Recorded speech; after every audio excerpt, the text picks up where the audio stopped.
கழுத்தில் அவர் கத்தியை வைத்தார். உடனே அவருக்கு நாம் சொன்னோம், ஐயா இப்ராஹிம், ஓ இப்ராஹிமே கது சத்தக்த ருயா, நீங்க பாஸ் ஆயிட்டீங்க என்னுடைய டெஸ்ட்ல, உங்களுடைய மகனை அறுக்க வேண்டாம்.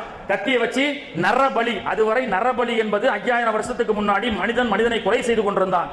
கொலை செய்த அந்த மனிதனுடைய கத்தியை அல்லாஹ் தஆலா என்ன செஞ்சான், கருணையுடைய தர்மத்திற்காக அல்லாஹ் பயன்படுத்தினான். அன்னைக்கு கூட Facebook வாட்ஸ்அப்ல ஒரு தம்பி அழகா எழுதியிருந்தாரு, இஃப்தார் நிகழ்ச்சிக்கு நோன்பு திறக்கிறதுக்கு நடிகர்கள் வராங்க, அரசியல்வாதிகள் வராங்க. அவர்களை பார்த்து அந்த பையன் சொல்றான், ஐயா எங்களுடைய நோன்பு திறப்பு விழால இஃப்தார்ல நடிகர்கள் வரீங்க, அரசியல்வாதிங்க வரீங்க, எல்லாரும் கலந்துக்கிறீங்க. எங்களுக்கு ரம்ஜான் மட்டும் பெருநாள் இல்லத்தா, பக்ரீத்தும் பெருநாள் ஒன்று இருக்கா இல்லையா? நாங்க குர்பானி கொடுக்கக்கூடிய நேரத்தில் கத்தியை கொண்டு வந்து ஒரு நடிகர் இந்தாபா பிஸ்மில்லாஹி அல்லாஹு அக்பர் அருன்னு சொல்லுங்களேன், ஒரு எம்எல்ஏ சிஎம் பிஎம் வந்து வருங்களேன். ஏன் பக்ரீத்துக்கு மட்டும் வரதில்ல யாரும், ஆனா இஃப்தாருக்கு மட்டும் வரிஞ்சு கட்டிட்டு வராங்க.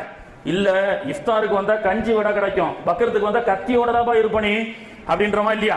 அப்ப அந்த கத்தி வந்து நம்ம தீவிரவாதத்துக்காக பயன்படுத்துறோம். நாம் பயன்படுத்தக்கூடிய அந்த கத்தி கூட ஒரு ஏழையின் பசியை தீர்க்கக்கூடிய குர்பானியாக கற்றுக் கொடுத்தது அல்லவா மார்க்கம். அப்படித்தானே இஸ்லாம் நமக்கு சொல்லிக் கொடுக்கிறது. கண்ணியத்திற்குரியவர்களே, ஆக 5000 ஆண்டுகளுக்கு முன்பதாக மறைந்து வாழ்ந்து கொண்டிருக்கக்கூடிய சையதுனா இப்ராஹிம் அலைஹிஸ்ஸலாம் அவருடைய குடும்பம் செய்த தியாகம். எல்லா நபிமார்களும் காபத்துல்லாவை சுத்துனாங்க, அல்லாஹ் சுத்துனா ஐ லைக் தட் ரவுண்ட், எனக்கு அது பிடிச்சிருக்கு, எல்லாம் சுத்து, ஏன்னு எதுக்கெல்லாம் சொல்லக்கூடாது. ஹாஜரா அம்மா ஓடுனாங்க சஃபா மருவாவோட, ஐ லைக் தட் ரன்னிங், எனக்கு அந்த ரன்னிங் பிடிச்சிருக்கு, எல்லாம் ஓடுனா அல்லாஹ், காரணம் கேட்க கூடாது. அவர் குர்பானி கொடுத்த இடத்துக்கு போய் என்ன செய்யுங்க, குர்பானி கொடுங்க அல்லாஹ் சொல்றான்.